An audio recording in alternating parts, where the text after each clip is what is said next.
Assalamualaikum warahmatullahi wabarakatuh. Perkenalkan, nama saya Firdauti Stiarina di kelas 11 MIPA 2. Di sini saya akan menjelaskan subbab dari materi sistem pernapasan. Yang pertama, macam-macam volume udara pada sistem pernapasan. Dan bahasan kedua yaitu kelainan pada sistem pernapasan. Pertama, macam-macam volume udara pada sistem pernapasan dan jumlahnya. Yang pertama, volume tidal. Volume tidal adalah volume udara pernapasan yang keluar masuk paru-paru saat tubuh melakukan inspirasi atau ekspirasi normal. Volume tidal pada laki-laki dewasa normal sekitar 500 ml, sedangkan pada perempuan sekitar 380 ml. Selanjutnya, volume residu. Volume residu adalah volume udara pernapasan yang masih tersisa dalam paru-paru meskipun telah melakukan ekspirasi secara maksimal. Volume residu pada laki-laki normal dewasa sekitar 1.200 ml, sedangkan pada perempuan sekitar 1.000 ml. Selanjutnya, volume cadangan inspirasi. Volume cadangan inspirasi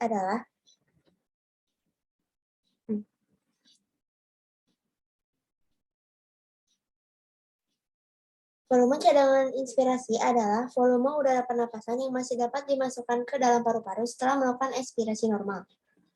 Volume cadangan inspirasi pada laki-laki dewasa normal sekitar 3.100 ml, sedangkan pada perempuan sekitar 1.900 ml. Selanjutnya, volume cadangan ekspirasi. Volume cadangan ekspirasi adalah volume udara pernapasan yang masih dapat dikeluarkan secara maksimal dari paru-paru setelah melakukan ekspirasi normal. Volume cadangan inspirasi pada laki-laki dewasa normal sekitar 1.200 ml, sedangkan pada perempuan sekitar 800 ml. Yang terakhir yaitu kapasitas vital. Kapasitas vital adalah jumlah udara maksimal yang dapat dikeluarkan dengan kuat setelah inspirasi maksimum atau sama dengan penambahan volume tidal, volume cadangan inspirasi, dan volume cadangan ekspirasi. Kapasitas total pada laki-laki dewasa normal sekitar 5.800 ml, sedangkan pada perempuan sekitar 3.100 ml. Selanjutnya pada pembahasan kedua yaitu kelainan pada sistem pernapasan, ciri-ciri dan penyebabnya. Ada beberapa jenis penyakit dan kelainan pada sistem pernapasan manusia. Yang pertama disebut emfisema. Emfisema merupakan penyakit yang disebabkan karena alveolus kehilangan elastisitasnya. Kantong udara pada paru-paru juga akan mengalami kehancuran secara perlahan sehingga membuat napas menjadi pendek. Emfisema disebabkan karena kebiasaan merokok, polusi udara, dan polusi asap rokok. Kelainan yang kedua, kanker paru-paru. Penyakit pada pernapasan yang kedua ini seperti halnya kanker jenis lainnya. Kanker paru-paru juga merupakan penyakit berbahaya. Penyakit ini disebabkan karena sel kanker yang tumbuh di paru-paru dan terus tumbuh tidak terkendali. Bila dibiarkan, sel kanker dapat menyerang bagian tubuh lainnya. Kanker paru-paru juga dapat disebabkan karena kebiasaan-kebiasaan buruk seperti merokok, menghirup asap kendaraan, minum minuman beralkohol, dan kebiasaan tidak sehat lainnya. Selanjutnya TBC atau tuberkulosis. Penyakit TBC merupakan penyakit yang disebabkan oleh bakteri Mycobacterium tuberculosis. Bakteri ini menyerang paru-paru dan menimbulkan bintil-bintil pada dinding alveolus. Karena ada bintil-bintil tersebut, proses difusi oksigen terganggu. Penderita TBC juga sering mengalami batuk darah. Yang selanjutnya asma. Pasti udah familiar dong dengan istilah asma. Asma adalah penyakit yang terjadi karena penyempitan saluran pernapasan. Penyebab penyempitan saluran pernapasan biasanya disebabkan oleh alergi terhadap debu, pasir, bulu, serangga kecil, ataupun rambut.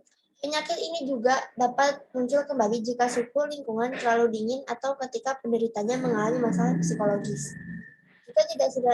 Jika tidak segera diberi penanganan, penderita dapat mengalami kematian akibat sesak napas. Selanjutnya, laringitis. Selain penyakit-penyakit yang disebutkan, ada juga penyakit pernapasan yang disebut laringitis. Penderita laringitis mengalami peradangan yang terjadi di laring atau pangkal tenggorokan karena infeksi bakteri, virus, atau jamur. Selanjutnya, bronkitis. Selain laringitis juga ada yang disebut dengan bronkitis, yaitu gangguan pada cabang trakea atau bronkus akibat infeksi. Infeksi ini akan menyebabkan penderita menghasilkan lendir yang menyumbat bronkus sehingga penderitanya dapat mengalami sesak napas. Selanjutnya, pneumonia. Pneumonia ini adalah penyakit yang disebabkan oleh infeksi bakteri Diplococcus pneumoniae sehingga alveolus penderitanya akan terisi cairan. Selanjutnya, asfiksi. Penyakit pada sistem pernapasan yang terakhir adalah asfiksi, yang merupakan gangguan pengangkutan oksigen ke jaringan tubuh. Asfiksi disebabkan karena hemoglobin darah meningkat, komponen selain oksigen seperti karbon monoksida. Karena daya ikat Hb lebih tinggi terhadap CO, maka CO akan lebih berpotensi untuk masuk ke dalam tubuh. CO sendiri banyak dihasilkan oleh asap kendaraan bermotor. Sekian dari saya. Mohon maaf bila ada kesalahan. Wassalamualaikum warahmatullahi wabarakatuh.